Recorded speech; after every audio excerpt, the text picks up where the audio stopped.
Any form going forward? I don't know. I'm not a very political person, but I do have beliefs. I have morals, and I'll always stand on those and be true to who I am. And I think people are going to take it how they want to take it, but I've never even really said anything about that. And so when it comes just to protecting young girls in sport and women in sport, I feel very strongly about that. I think that's why you have Title IX. That's why you have some of the greats in women's sports.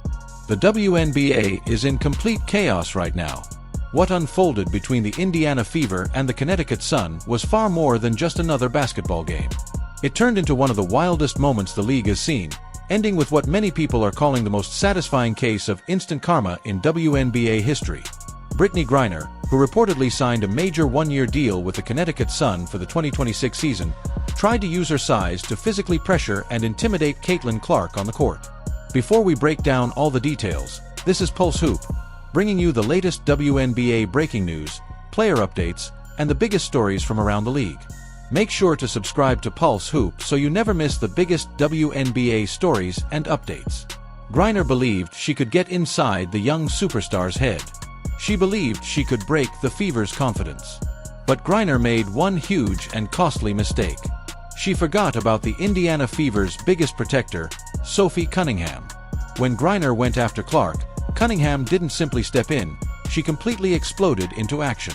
What followed included a stunning locker room confrontation, a harsh post-game moment caught on camera, and an on-court embarrassment that left the Connecticut Sun completely stunned. If you thought the tension around the WNBA was already intense before, from anybody with half a brain cell today, no doubt about it. Now, right here, double technicals for Sanaya Rivers and Caitlin Clark, who exchanged words after a Connecticut foul. That's 7 technicals for Caitlin Clark. One more, and she will be suspended. I hope they rescind this one because I thought it was complete bullshit. You see that score, 123-88. The Indiana Fever set a record for points in the first half of a game with 70 tonight. Wow. Yeah, and Caitlin Clark started this game fast. Sophie Cunningham just showed everyone exactly why nobody messes with Caitlin Clark. To understand just how huge this moment was, you have to go back to the point where everything on the court reached its breaking point. The Indiana Fever were locked in a heated battle against the Connecticut Sun. Caitlin Clark was doing what she does best, taking over the game and knocking down deep three-pointers from the logo. But the Sun were becoming more and more frustrated. That frustration finally boiled over late in the third quarter when Brittney Griner, wearing her new Connecticut Sun uniform, committed an obvious and aggressive offensive foul against Clark. Connecticut Sun, 27 points, 11 assists in just 27 minutes. Indiana Fever beat the absolute dog crap, beat the brakes off the Connecticut Sun, 123-88. 70 points in the first half. This is what the Indiana Fever offense looks like when Stephanie White gets the hell out of Caitlin Clark's way. We got to get into it and break this game down. Caitlin Clark breaking records as always. Only the GOAT can do this. Only the GOAT can do this. Take a look at this here, courtesy of ESPN Insights. Another historic night for Caitlin Clark. Caitlin Clark became the first player in WNBA history to... Griner was angry, and instead of accepting what happened, she tried to make things physical. The tension quickly rose. Both players exchanged words, and Griner aggressively stepped into Clark's space, trying to use her height to intimidate her and throw her completely off her game. In a decision that sparked major controversy and left many people confused, the referees called a double technical foul on Caitlin Clark. In an instant, the momentum seemed to change. The Connecticut Sun bench erupted, believing they had finally gotten inside Clark's head. Griner smiled, convinced her long-time intimidation tactics had worked against the league's newest superstar. But then the Indiana Fever coaching staff made a substitution that completely changed the direction of the game. Sophie Cunningham, who joined the Fever in a trade before the 2025 season and later signed a new contract for the 2026 campaign, stepped onto the floor. And she wasn't entering the game just to play solid defense. She came in to make a powerful statement. As soon as play resumed after the foul, the ball was inbound, and Cunningham immediately locked eyes with Griner. From that very moment, Cunningham made up her mind to crush the Connecticut Sun's momentum once and for all. That was instant karma in action. Cunningham pushed the ball up the court, received a perfectly timed pass from Clark, and calmly buried a huge three-pointer right in Griner's face. The crowd exploded with excitement, but she still wasn't finished exposing the Suns' defense. On the very next possession, Cunningham attacked the basket, fought through contact from Griner, and completed a tough layup for a huge three-point play. Little drive and hits the little floater. That's good stuff. This is my boy Venom. Welcome back, Venom. Venom Reacts. Go subscribe. He's back after his auto accident. And he was away for some days. He is straight up back. And he's going to be calling this on this Ty Harris to CC situation. Oh my gosh, Caitlin Clark is cooking. Come here, Sanaya. Step back. Oh my gosh. Give that guy a map. Curling off the screen. Come here. Curry 3. C22. Bang. C22. What's up, Venom? Good to see you back, man. No doubt about it. His channel is growing. Talked to Venom tonight before the game. Good stuff. Good stuff. Caitlin again. Way out. Bam. Knocks it down from way outside. Good stuff. Absolutely good stuff.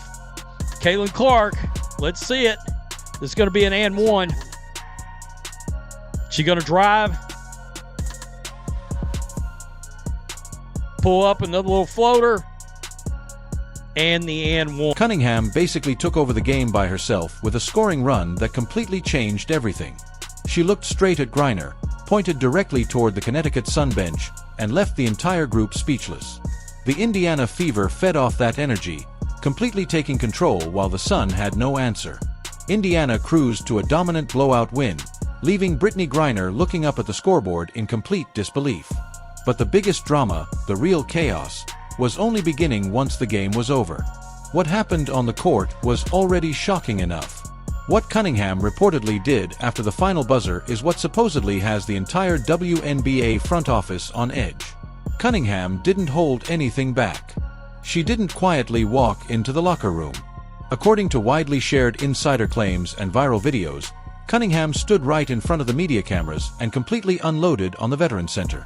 She didn't rely on the usual carefully prepared public relations answers. Important to protect.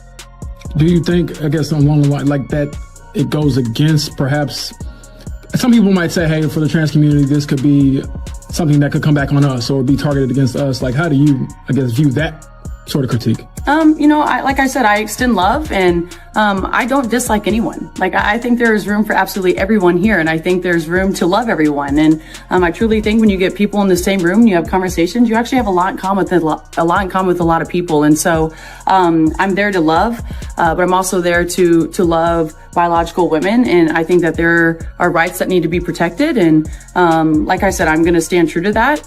I'll never falter in my beliefs in that, but I have never once said I hated the trans community. Like I said, I think there's space for everyone. Sophie, what about Connecticut today?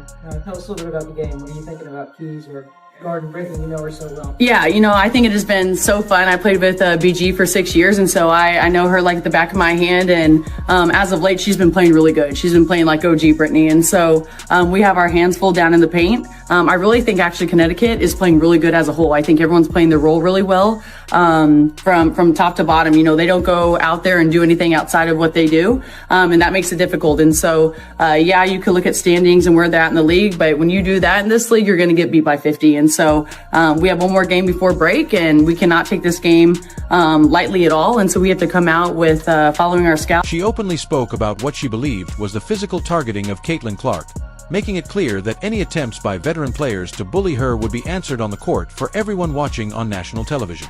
She essentially sent a message to the entire league, saying, "If you come after our point guard, I'll step onto the floor and make your whole franchise pay for it." Fans have been going absolutely wild over the moment. The Indiana Fever have shown that they refuse to be pushed around, and veteran players who depend on intimidation are discovering that those tactics no longer work in this new era of basketball. The Connecticut Sun tried to play a physical game, but it ended with what many are calling the ultimate case of instant karma. Brittney Griner tried to challenge the Fever, and Sophie Cunningham only strengthened her reputation as the team's ultimate enforcer in the WNBA. She's a teammate of Caitlin Clark. She plays on the Indiana Fever. And she was the one that got into it with a player a few weeks ago where she just pointed in her direction and kept pointing in her direction. That's Sophie Cunningham.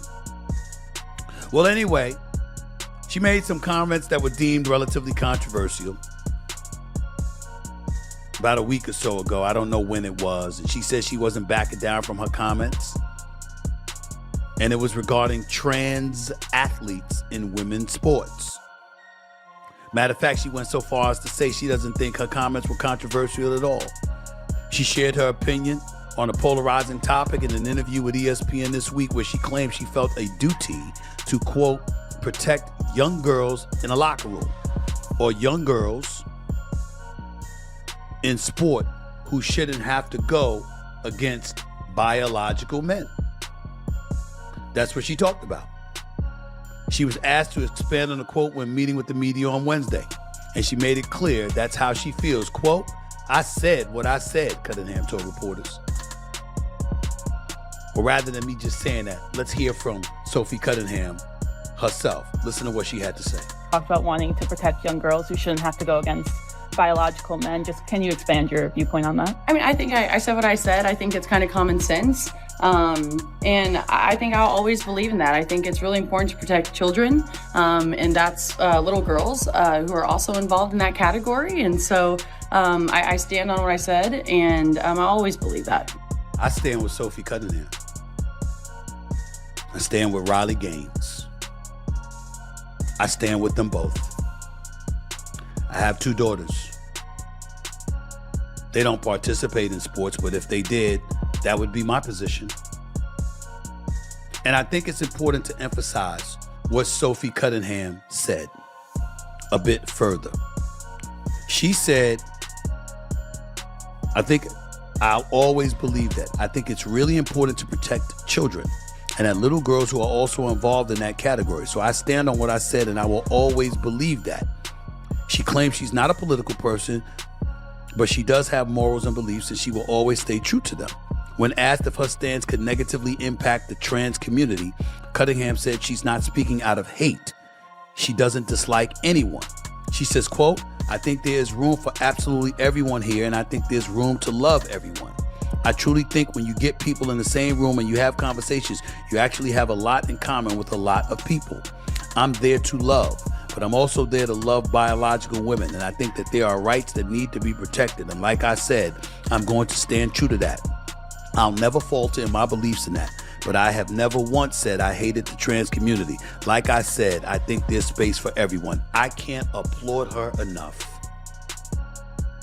This notion that you're hating on the trans community because you are not a proponent of them participating in female sports is utterly ridiculous. Sophie Cunningham said every word right on the money. There's no hate involved. There's only love we're talking about. But what happened to loving girls who are born biologically as girls?